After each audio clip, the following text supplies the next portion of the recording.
Je viens de Homs. Nous sommes restés 2 mois et 10 jours à la frontière entre la Syrie et la Jordanie avant de pouvoir entrer ici. Nous avons beaucoup souffert. Notre vie à Homs était très difficile et dangereuse. Il y avait toujours des attaques pendant la nuit. Fatmeh vit en Jordanie, à Amman, depuis 4 ans maintenant. Depuis ce jour où elle a dû fuir la ville syrienne appelée auparavant la capitale de la Révolution, celle qui fut en réalité le théâtre de l'un des pires massacres du conflit. Comme elle, 90% des réfugiés, selon les estimations du Haut-Commissariat des Nations Unies pour les réfugiés, ne vivent plus dans des camps de réfugiés mais dans des zones urbaines ou rurales. Il y a ceux qui reçoivent l'hospitalité d'amis ou de parents ou qui se retrouvent contraints à partager une seule pièce avec une autre famille, souvent à des prix exorbitants et dans des conditions d'hygiène et d'infrastructure insalubres. Notre situation est tragique. Le loyer de la maison est d'environ 300 dinars. Mon père a constamment besoin de médicaments et j'ai 12 enfants. Il souffre et gémit toute la nuit et tous les voisins l'entendent. C'est très difficile. Nous avons des bons d'achat qui nous suffisent seulement pour 10 jours et puis nous n'avons plus rien.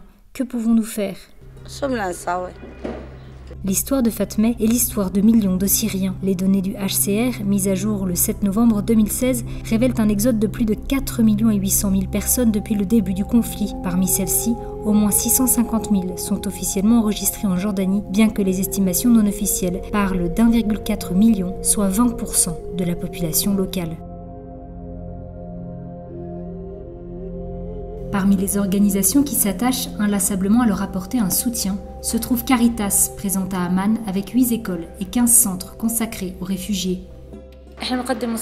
Nous offrons différents types d'assistance aux réfugiés syriens, des bons d'achat pour la nourriture, des aliments frais, des vêtements et des chaussures, ainsi que des travaux de manutention de leur maison, de l'argent ou des marchandises pour l'hiver et surtout une aide en matière d'éducation afin que les enfants puissent aller à l'école.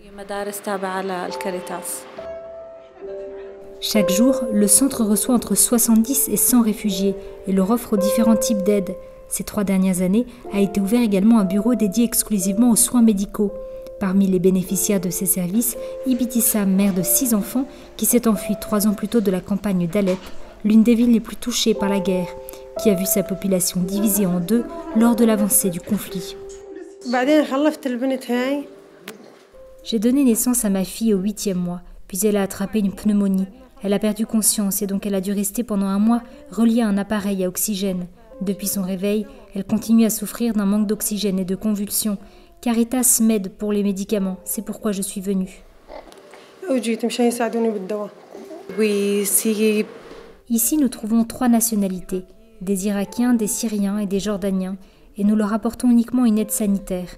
Nous avons divers spécialistes, 2 médecins et un dentiste. Nous fonctionnons également sur rendez-vous. Nous avons près de 100 rendez-vous par jour, puis nous mettons alors les personnes en contact avec les cliniques de Caritas avant qu'elles voient un médecin. Pour les cas graves, nous les transférons à l'hôpital italien, qui se trouve à proximité. Il y a un peu plus d'1 an, le gouvernement a retiré aux Syriens l'accès gratuit aux soins médicaux, ce qui rend le centre encore plus précieux. Nous vivons et nous résistons grâce à l'espoir que nous pourrons un jour retourner chez nos parents, nos frères et nos familles. Eux continuent à vivre là-bas parce qu'ils n'ont pas pu s'échapper. J'espère pouvoir rentrer et les retrouver.